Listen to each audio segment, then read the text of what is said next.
Hello Twin Flame Tribe, this is Johan Kunradi bringing you another video today. Today we're doing a tarot reading for the week of March 20th. I hope you guys are having a great week.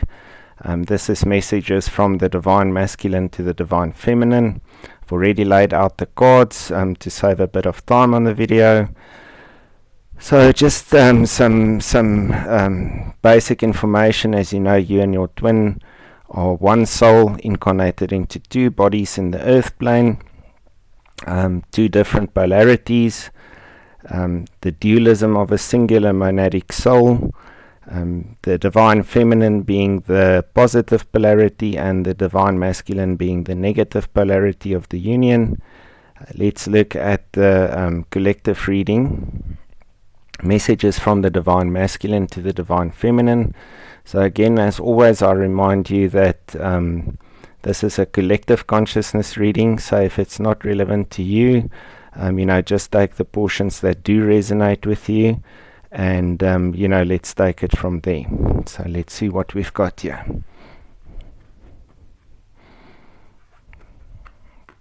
So just so that I can explain the positions of this reading, this is a collective reading that I usually use for messages. So this represents your twin, this represents the divine masculine, this represents the state of the twin flame relationship, blockages, and this card is a general card that I usually use to indicate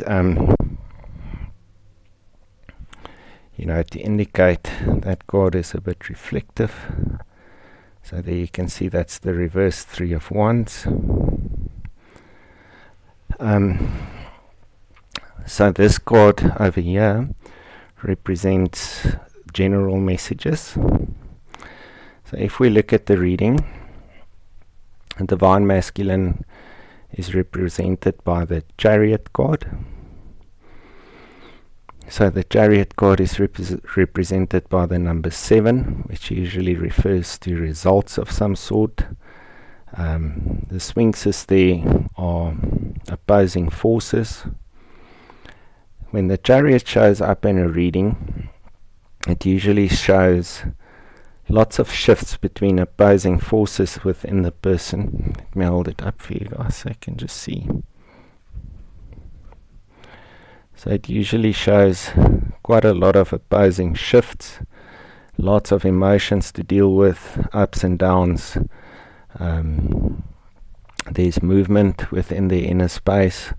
They're working through their emotions. They're sort of coming to grips with where they are in their journey, starting to apply their will, getting a little bit more alignment with their higher self. If you combine that with where they are on the journey, and this card is coming up quite a lot lately. For me, this card, if it's in the upright position like that, it shows that you have done some work recently, you've made some investments, and you are now in that phase where you're waiting for the investments to pay off. This figure is standing there on the hillside, waiting for the ships to come in to see what yield his investments have. So in the upside down position, this basically shows that your twin is longing, they're wishing, they're wanting, they're looking out there, they're feeling lack, they're feeling like nothing worthwhile is sort of coming to them. They feel stagnant, they feel a bit lost, they feel frustrated. And that is maybe how they're looking at the twin flame union. So they're definitely aware of this twin flame union. They're definitely aware that they need to be somewhere else where they are currently. And if you combine that also with the Chariot card and the opposing forces I mentioned, it starts making sense. So they're feeling this push and pull within them. Sort of coming to grips with their will. Then they're feeling in this card, they're feeling that longing, that wishing and yearning, the frustration to be somewhere else where they are currently. And that sort of speaks to the also the opposing forces they're feeling. Blockages, the Justice card.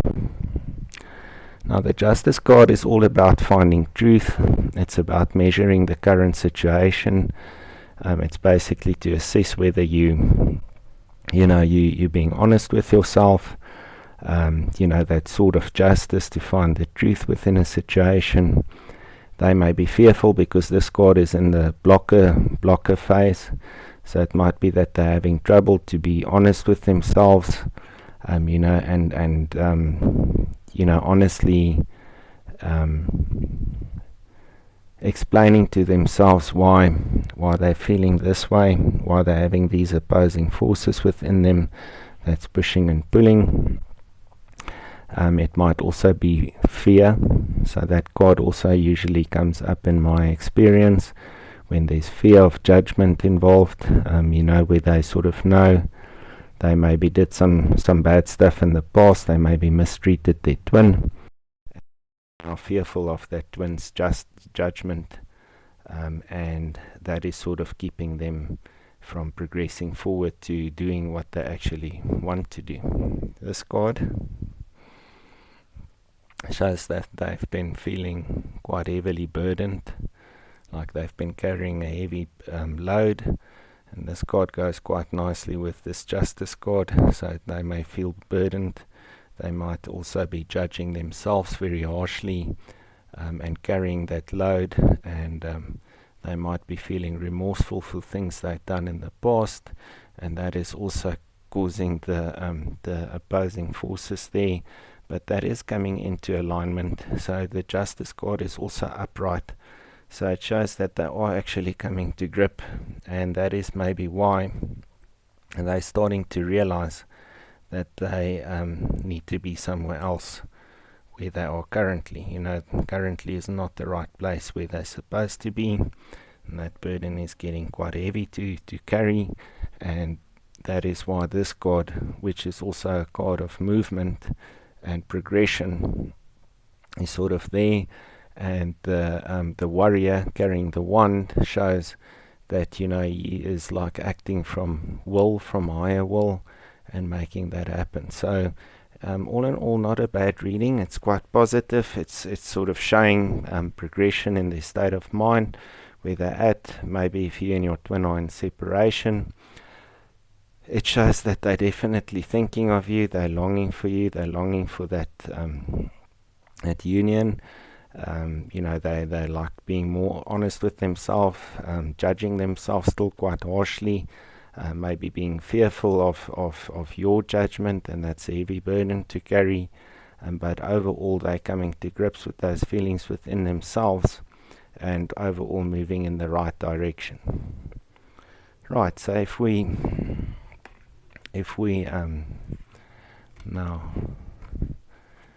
just look at your situation as the Divine Feminine. So I'm just going to shuffle a little bit here. Just shuffling a little bit here. So if we look at your situation, okay, that should be enough. Just going to make a couple of cuts here. Just doing a couple of these ones around. Okay, so let's see where we end up with.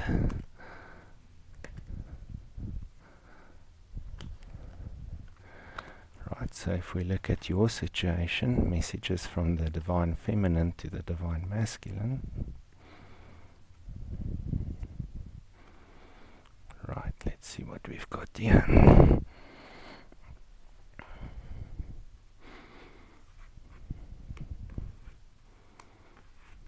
Right, so clear on this card. That is the Five of Swords. Okay, so if we look at it in the card representing you, the Death card. The Death card there, let me just bring it closer. So the Death card is all about transformational change within yourself. You might be undergoing some heavy changes, deep within yourself.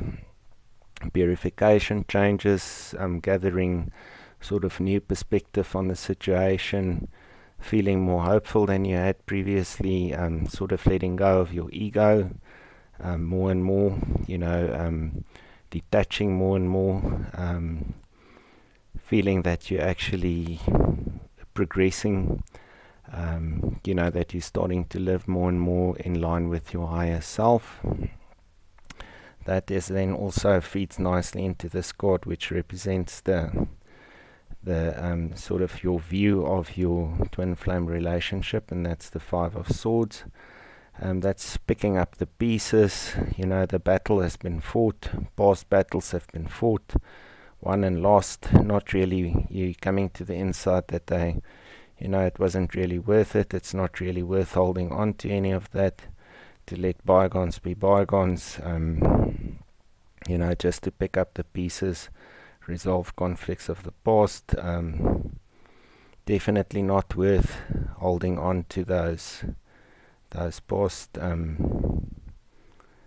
battles. And it depends on how you see this card. So some people see the figure as picking up the swords. In this instance, what my intuition is telling me, he's laying down the swords, he's actually letting them go. Forgiveness is a big theme here. To forgive the indiscretions of the past between you and your twin, to let that go. That's in line with the death card and the transformational changes. Then blockages. It's no good running away from your situation. It's no good being in denial of your situation. The best thing you can do is to let go of these, let's call it what transpired between you and your twin in the past. Best to let go of all of that. Doesn't help that you hang on to it. Doesn't help that you're trying to run away from the situation. I know you might feel it's very difficult going through that death card. Very difficult to sort of stay in the moment, wanting to be there. Usually the death card goes with quite a lot of tears, suffering, pain, letting go. And what this card is showing you is that is currently blocking you. And you should just let it go. Don't try and sort of not be here. Don't be absent in the situation. Face it head on. Let it go. This card is also quite interesting. Where you're at. Very difficult position. You sort of feel hung out to dry. You feel crucified. You feel abandoned maybe. You feel that you've been betrayed in the past. That you've been sort of trapped into this situation. It's not really cool. It's finding it very difficult to make the necessary sacrifices to endure what you're going through. And be careful that this card then doesn't become one where you're picking up the swords and holding on to those past traumas and the way and the things that transpired between you and your twin. Let it go, surrender. Let this card go. You're not a victim. Your twin didn't do this to you to be spiteful or because they don't love you. It's not the case at all. They love you very much. Twins will always love each other unconditionally. It's absolutely an inevitable part of your twin flame journey. And I understand that you don't want to be in this situation, that you feel very stuck, that you actually just want to get away, but it feels like you're trapped and you can't. The best thing to do is to surrender and let the transformation happen within you and just surrender to the situation. That's sort of your best bet. So I can see you guys from a divine feminine side are going through a very difficult situation at the moment, struggling maybe to deal with separation with your twin, or where you and your twin are in your relationship, feeling very much hung out to dry, feeling victimized. Maybe you're the victim of nastiness from your twin, but the best thing is to not hold on to that, to see it in the right light. Allow the changes to happen within you. Remember, this is an initiation journey to ascension, and take it from that perspective. And guys, so that is the tarot reading for today. Don't just watch tarot readings. Go over to the other resources that I also have available on the YouTube channel. There's many instructional mentoring coaching videos there for free. I'm doing this as a labor of love for you guys, so that you can benefit in your twin flame relationship. Go over to the website twinflamemissionsa.wordpress.com. There's free course there to download. You can buy a full-length 143-page self-study course teaching you everything you need to know about the twin flame journey. There's a book out on Amazon that you can go and buy. It ships to South Africa. It's available in Kindle format, so lots of resources. You can buy mentoring and coaching consultations with myself, and I can do tarot readings for you, so lots of resources, guys. I wish you a wonderful day. Remember, this is an initiation journey. That's why you and your twin met, so that your twin could trigger this initiation journey to ascension within you. And if you're in that twin flame pickle jar at the moment, I know how difficult it is. The cards are showing me that you most probably collectively in that pickle jar. Twin flame also going through your twin flame also going through some very sort of hectic emotions and push and pull dynamics within themselves. They're longing, they want to get back into the relationship. They might find themselves trapped in another situation. So you guys are dealing with a lot. Hang in there, stay strong, and I wish you a wonderful, beautiful day. Bye.